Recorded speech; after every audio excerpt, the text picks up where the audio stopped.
Hello, আসসালামু আলাইকুম। আজকে নিয়ে আসছি আমি ইলিশের লেজ ভর্তা।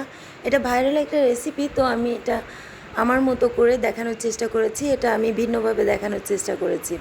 তো এই ভর্তাটা খেলে আপনি আর কোনো কিছুই লাগবে না। আপনি শুধু ইলিশের লেজটা সবসময়ই বাঁচায় রাখবেন এবং রেখে ফ্রিজে রেখে দিবেন যে ইলিশের লেজের ভর্তাটা আমি কখন বানাবো এইভাবে।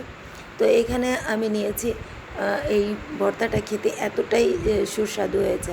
তো ইলিশ কিন্তু আমি কাঁচামরিচ দিয়ে করেছি। ইলিশ কিন্তু সবসময় কাঁচামরিচেই মজা। তারপরে এখানে ইলিশের লেজ নিয়ে নিয়েছি। এখানে আমি বেসিক মশলাগুলি নিয়ে আমি ইলিশকে কোট করে নেব।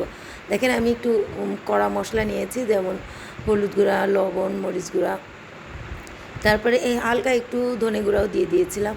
তো এটা কোট করে 10 মিনিট রেখে দেবো। 10 মিনিট রাখার পর আমি এখানে নিয়েছি সরিষার তেল। অবশ্যই সরিষার তেল ব্যবহার করার চেষ্টা করবেন, অন্য কোনো তেল নিলে ভালো লাগবে না।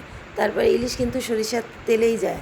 তারপরে এখানে আমি ইলিশটাকে একটু ভাজা ভাজা করে নেব। দেখেন এটাকে একটু কড়া ভাজা করে নেব। তারপরে এখানে দিয়ে দেবো 8-10টা মতন কাঁচামরিচ। আপনি চাইলে শুকনো মরিচ ব্যবহার করতে পারেন, কিন্তু ইলিশ কিন্তু কাঁচামরিচেই মজা। তারপরে এখানে দিয়ে দিলাম 1 চিমটি মতন কালো জিরা। কালো জিরা দিয়ে তারপরে যে যাতে তেলে ফ্লেভারটা থাকে।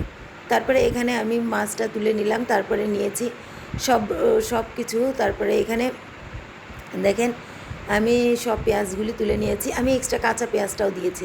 তারপরে দেখেন আমি